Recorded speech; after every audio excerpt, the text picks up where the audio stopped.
না বাংলা কালাম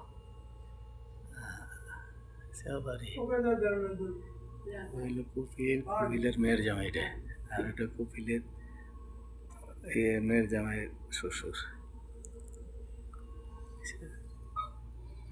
আছে কত বাড়ি আছে, হাই ফাই আছে, অনেকই আছে। এই খানা দেবো আজকে, মানে দুম্বা পাকাই, দুম্বা পাঠি পাটির মধ্যে লইছে, কপিলকে লইছে, মানে এনে দুম্বা খাওয়াইব।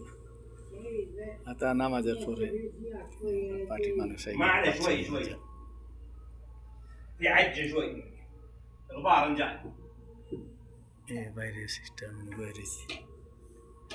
ليه براد আমার কপিলের মেয়ের জামাই এটা খারাপ কথা দিতেছে। لا لا بنسمع معي الباب فاتح لتحت نسمع। আচ্ছা ঠিক আছে, ভিডিওটা বেশি বেশি দেন, অন্য জন্য দেখার সুযোগ করে দেন, ঠিক আছে? ওকে, আসসালামু আলাইকুম।